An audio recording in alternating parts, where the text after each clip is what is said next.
Did you just get an oscillating multi-tool and you don't know how to use it? Or maybe you're not informed on how to use it properly. Here at WonderBlade, we're going to teach you exactly how to use an oscillating multi-tool properly and the best tips and tricks in the industry.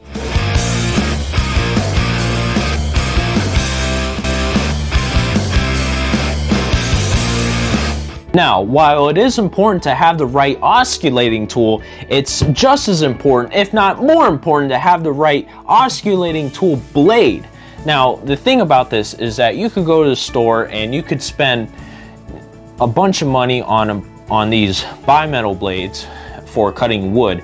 The problem with this is that when you're cutting 2x4s and if you're doing a remodeling project, you're inevitably going to encounter some screws, sheetrock screws or nails. And if that's the case with this and you're using this, you're going to get screwed because this will not cut against screws or nails. It's especially sheetrock screws. These will not cut through those. And there are other ones that are supposed to be titanium coated. Same thing. As soon as it encounters a sheetrock screw, it's not going to cut it very well. After one cut, and it's basically done. $15–20 down the drain. Now, the solution to that is to get one of these high strength carbide blades from WonderBlade. These blades last very, very well. They cut through bolts, sheetrock screws many times over. Wood, fiber cement, plastic, sheetrock with ease. I mean, these work very, very well. And there are others like this one, for example, which I'm not going to name, that claim that it's carbide, but I use this against one sheetrock screw, and it doled out very quickly, and it's probably good for another use or two. And that's basically $20 down the drain. Again, you're better off getting one of these blades because it'll save you a bunch of time. All right, now let's teach you how to use an oscillating tool, the tips and tricks. But firstly, always wear safety glasses. Prioritize your safety because your safety is #1 thing that matters. As you can see, it's very important to wear safety glasses so that you don't have these flying chunks of wood in your eyes. And this blade does a really good job at cutting 2x4s. Here in this video, we're cutting out a notch in a 2x4 with the same blade, WonderBlade. Now when cutting first into wood, you always want to cut in the corner as so, and looks like the blade does a really good job.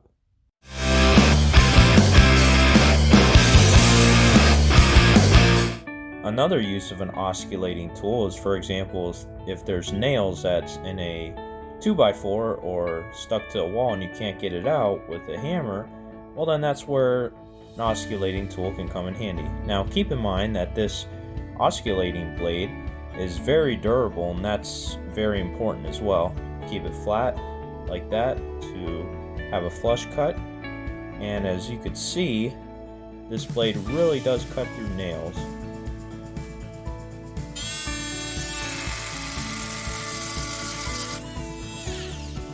Another great use of an oscillating tool is cutting concrete screws. Here we're cutting heavy-duty Simpson brand concrete screws with this tough blade. Another reason to have an oscillating tool blade that cuts. As you can see, it's pretty much unfazed by that screw.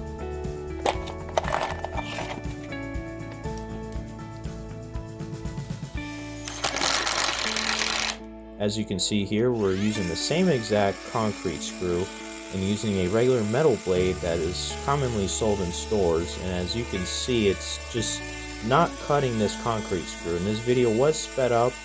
I've been on it for quite a bit and it just does not cut it, and in fact it damages it.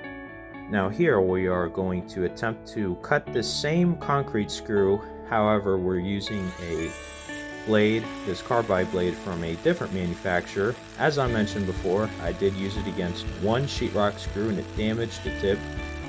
And in this one, it does fairly okay job at cutting this concrete screw. It does take longer, and as you can see, it's not as good as the other high strength blade.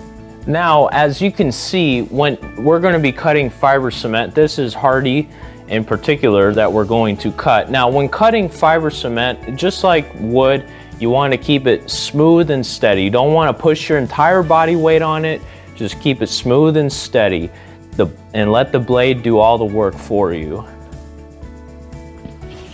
I'm wearing a mask now to protect myself from getting a bunch of dust in my face. It's optional, but I do recommend if you're cutting fiber cement.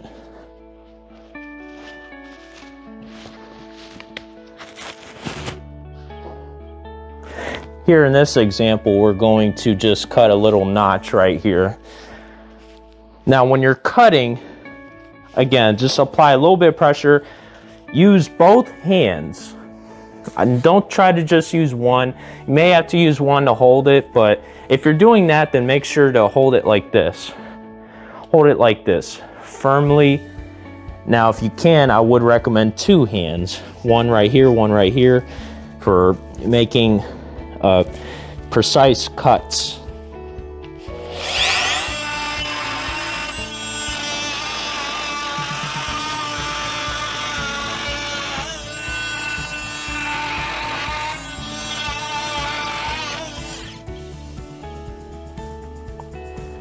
Our blade is still in good shape. This right here is the fiber cement chunks. It is by no means deteriorated at all. It's still in very good shape. When using the battery power oscillating tool, what you want to do is you want to not put it on the highest setting, but slightly below it. You don't want too much power to where you can't manage it. These things don't have as much power as wired ones.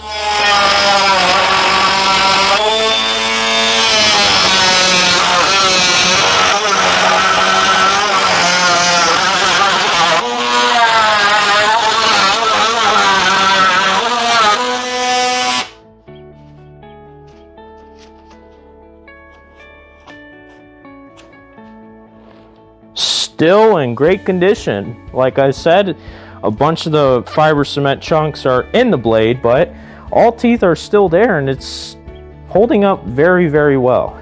Like I said, it was a tad bit slower than the wired oscillating tool. Now, in another instance where you might just need an oscillating tool is, like, for example, right here is sheetrock screws against a 2x4. Let's say you're replacing drywall or taking off sheetrock. Let's just say there's a leak and you're taking off sheetrock and installing new sheetrock on an existing home, for example. Well, then you're going to inevitably encounter sheetrock screws. These are made out of steel. No regular blade could get through that. And a lot of times you won't be able to unscrew it because they're stripped, for example. This is where this comes in handy. Now, if you're using two hands, remember, you could hold it like this, or if you're using one hand to hold the board, you can hold like that. One finger right here, and then the rest, and then your thumb right here. But make sure to turn it on first.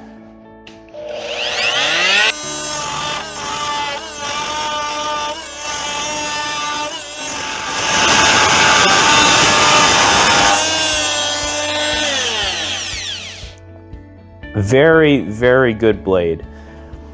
Still in very good condition. As you can see, the teeth are still intact. And also, I didn't apply too much pressure. I didn't put my entire body weight onto this. And that just shows you how good this blade is. And also, flush cut, no, it's not sticking out. That's another great use of an oscillating tool. And that's how to use an oscillating multi-tool. You can get one that's battery powered or the other that's wired. My choice would be wired since it delivers more power typically than the battery powered ones. However, the choice is yours. Now, one thing I do want to mention is that all those nails, all that wood, all that material, we even cut concrete screws, steel sheetrock screws, all that was done with this one blade. It's still in great condition, teeth are still intact, everything. If you want this blade, check it out in the description down below.